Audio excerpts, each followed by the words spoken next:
Barui. Ya Le King of Football Science. Charles Fumbwe, wengi wanapenda kuniita Chan Fumbwe. Ni mtaalamu wa sayansi ya mpira. Ningependa kukukaribisha ndugu mpenzi wa mpira wa kisasa, mpira sayansi, football science. Karibu kwenye football science na achana na mpira tamaduni. Mbele yako kama nilivyojitambulisha awali ni Le King of Football Science. Charles Fumbwe almaarufu kama Jan Fumbwe. Niko hapa baada ya kuitikia mwitikio wenu ndugu zangu, mashabiki, wanachama wa familia ya Football Science. Hakika nimetikia wito wenu, kilio chenu, na niko hapa kwa ajili ya kumwelezea meneja mkuu wa Simba Sports Club, Coach Dimitar Pantev. Na mwita coach kwa sababu ni mwalimu. Regardless ya vile ambavyo anapewa, either meneja mkuu, either ni nani, lakini as long as ni mwalimu wa mpira, basi mimi na lazima nitangulize perfects ya mwalimu. Kama nilivyo mimi, ambavyo lazima nitangulie jina la mwalimu kutokana na mwalimu wa mpira. Kwa hiyo, heshima lazima iwepo kwanza, cheo cha ualimu lazima kiwepo. Asante. Sasa kabla sijaendelea, ningependa kukuomba kulike, kushare na subscribe, bila ya kusahau comment hapo chini, na uweze kupata kila update ya channel yetu hii ya YouTube ya Mpira Science, ili uwe na update nyingi sana za football science. Isiishie tu kwa science ya mpira juu ya uwezo wa Dimitar Pantev, bali itakuwa inakuja mara kwa mara upate update ili uondokane kabisa na mpira tamaduni. Yes, let's go to the point. Dimitar Pantev ni nani? Ninaweza kusema kwamba Dimitar Pantev ni kocha ambaye ni muumini wa mfumo sumbufu sana duniani kwa sasa hivi, mfumo wa 4-3-3. Naweza kuonyesha hii hapa kama utakavyoiona hapa, kuwa hii ndio uwanja wako, sawa, na huu hapa ndio mfumo ambao utauona atakuwa anautumia kwa kiwango kikubwa sana, hususan katika fezi ya ushambuliaji, sawa. Hii unaweza kuona huyu golikipa, lakini katika sayansi ya mpira mara nyingi hii hatuirigadi. Kwa hiyo unapoona tunaposema 4, manake tunamaanisha backline, yani hawa walinzi wanne, hawa wa chini kabisa, hii ndo tunaita backline, ndo ile 4 ya kwanza inatangulia. Utaona katika midfield unit nayo kutakuwa na viungo watatu ambao ndio hawa hapa. Sasa hawa hapa, tukiingia in deep katika swala la jinsi anavyo operate mashambulizi yake na ulinzi wake, huyu mwalimu ndio utakuja kuona kabisa kwamba okay, hawa hapa viungo watatu ndio injini kubwa ya mwalimu Dimitar Pantev. Baada ya hii laini ya pili, unakoya wache viungo watatu, kuna hii forward line, line ya mwisho kabisa kule, ambayo tunaita ni forward line au the first line of defense. Hii hapa inakuwa ni first line of defense kwa sababu ya kuweza kuapply pressure as soon as possible when they lose the ball, yani wanapopoteza mpira tu. Hii ndio line ambayo inatoa pressure kwa wapinzani. Kwa hiyo ndio maana tunaita our first line of defense, yani mstari wa kwanza kabisa wa ulinzi.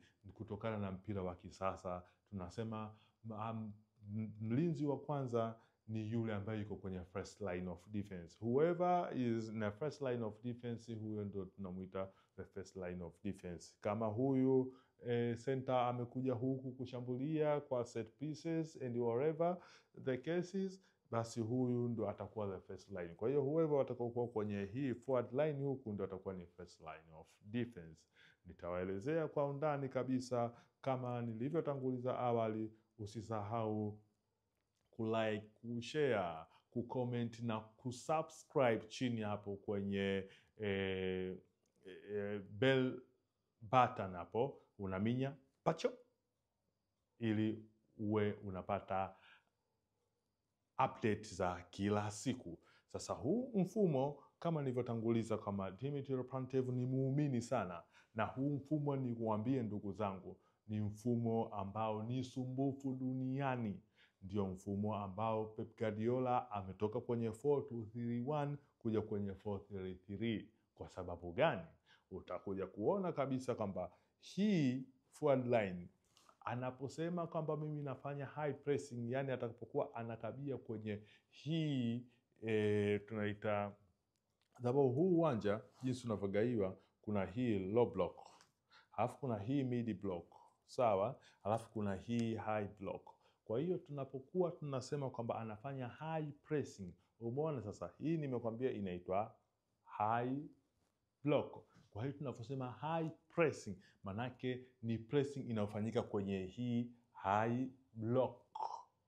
Nadhani utakuwa unaanza kuelewa sasa science ya mpira jinsi inavyokuwa. Ndio maana nasisitiza tena, usisahau kulike, kucomment, kusubscribe hapo chini na kushare, ili Football Science isapakae kwa Watanzania wote na Waafrika na dunia nzima, wajue kabisa mpira wa sasa umebadilika na ni science, sio pira tamaduni. Pira tamaduni tupa kwenye kapu. Sawa? Sawa. Kwa hiyo kama nilivyotanguliza awali kwamba hii, kwa nini mfumo unakuwa ni sumbufu? Mfumo unakuwa ni sumbufu, kwa mfano nikija kwenye phrase ya kushambulia, hawa wachezaji watatu huwa wanashambulia, wanatoka hapa wanakuja hapa, wanashambulia hapa, unaona wote wanakuja wanashambulia ili box hapa, sawa haya. Na huyu ndio maana nimesema huyu mwalimu atakiwa aangaliwe kwa jicho la tatu, kwa sababu system of operation ni Guardiola like. Kwa nini? Umeona huyu wakati wanashambulia, hawa viungo watatu ndio viungo ambao ni hatari sana kwa huu mpira wa Dimitar Pantev.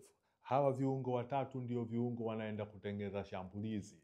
Sawa, utamuona huyu anatambaa kwenye wing, atapita na hii flank. Huyu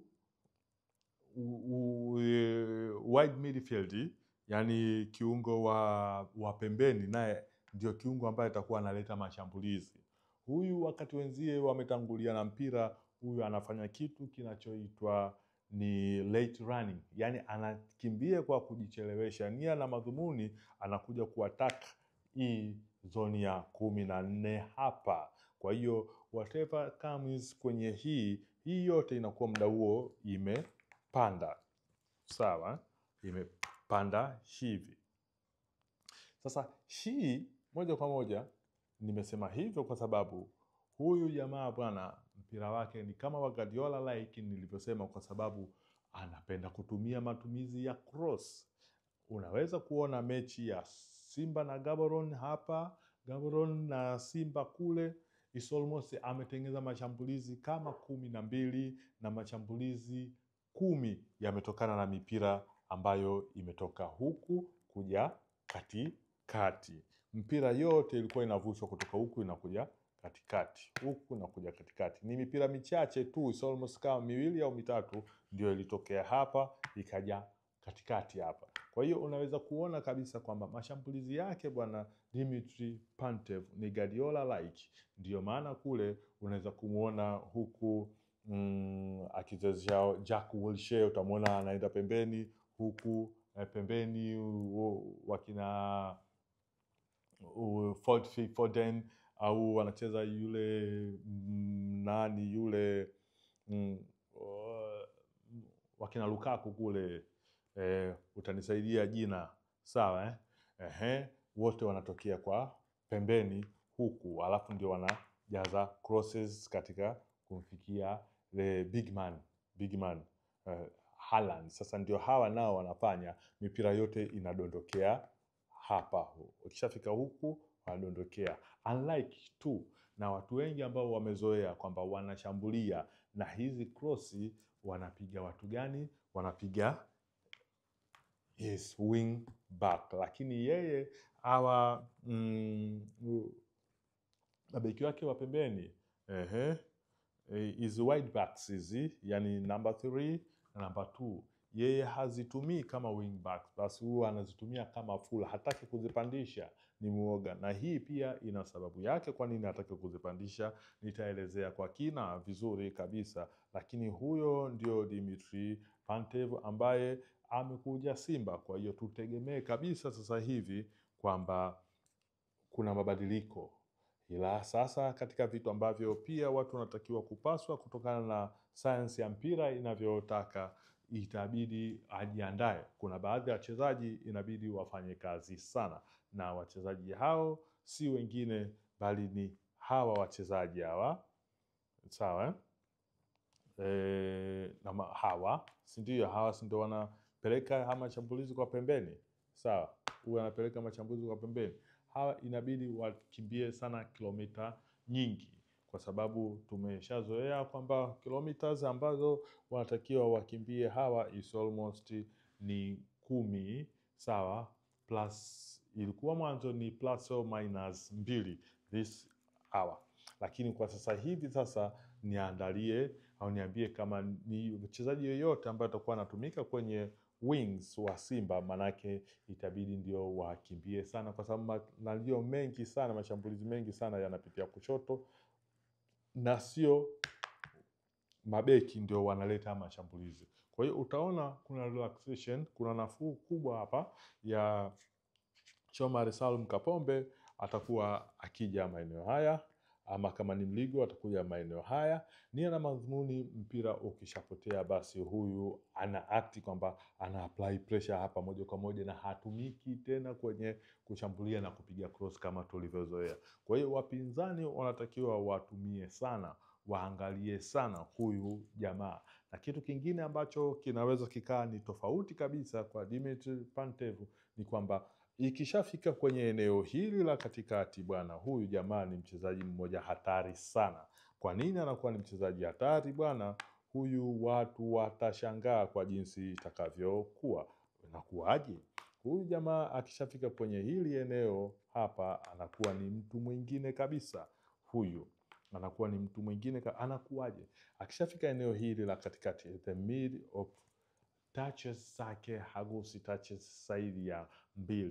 Mpira unakwenda haraka sana hapa. Kwa nini mpira unakwenda haraka sana? Hakikisha kwamba hawa wapinzani wanakuwa kwenye umbo lao la kushambulia na bado hawajarudi kwenye umbo lao la ulinzi, kwa sababu hakuna kitu kigumu kukibiti kama timu pinzani ikiwa kwenye umbo lake la ulinzi, umbo ambalo ndio ametraini kwenye uwanja wa mazoezi namna gani ya kudefend. Sasa just imagine mtu ameshajifundisha kwamba huyu mimi akija namzuia hivi, huyu akija mimi ndo nita apply pressure hapa, huyu mwenzangu atafanya covering na huyu ataleta balance kwenye ulinzi. Unaweza kuona jinsi hiyo inavyokuwa ngumu. Kwa hiyo yeye ili hii hali isitokee kwake, anakimbiza mpira kwa kiwango cha juu sana hapa. Utamkuta either hata kama ni huyu wide midfield akiwa na mpira hapa, utamwona anafanya touches za kuhakikisha anasogea mbele kwa haraka, na akifika anafanya deliverance ya ajabu sana. Unakuta huku, na ndicho kilichowakuta Simba.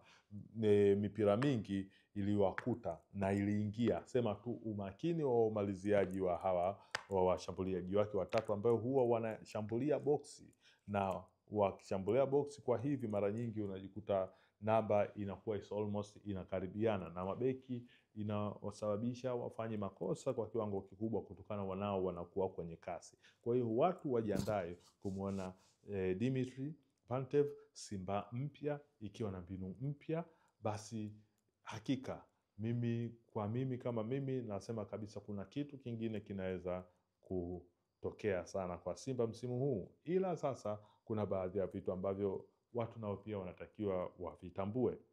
Je, hawa wachezaji waliokuwa nao Simba wataweza kuendana na hii system operation ya Pantev? Je, wana utimamu wa mpira wa kuhimili huu muda wote? Kwa sababu nimefuatilia vizuri huyu Dimitri Pantev, muda mwingi anafanya mashambulizi mengi sana kipindi cha pili, na timu inavyofanya mashambulizi kipindi cha pili, manake endurance yake iko juu. Je, mwalimu wa fitness wa Simba ameshaandaa hawa wachezaji katika kuhimili? Bila ya hivyo basi wanaweza wakampa lawama, kwa sababu watakuwa wanawakimbiza kilometers za kutosha, kilometers ambazo ilikuwa na kutokana na system of operation waliokuwa nayo mwanzo, sasa hivi hawata operate kwa staili hiyo. Kwa hiyo kama hawa ndio walikuwa na kilometers nyingi za kukimbia, Shomari Kapombe na Mligo kama ndio walikuwa na kilomita nyingi za kukimbia, sasa hivi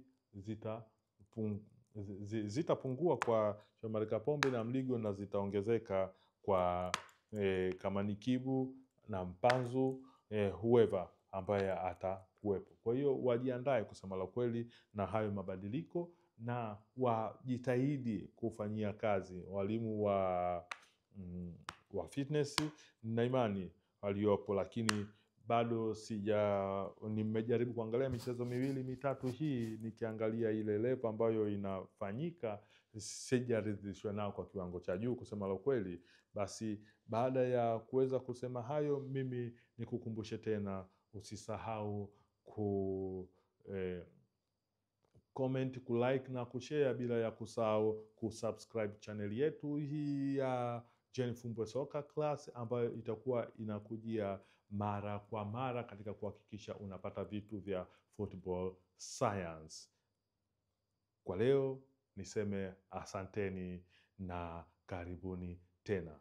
Kwa lolote lile, chochote unachotaka kukijua, unachotaka kukisikia kutokana na mahabara ya football science, niandikie chini hapo kwenye comment.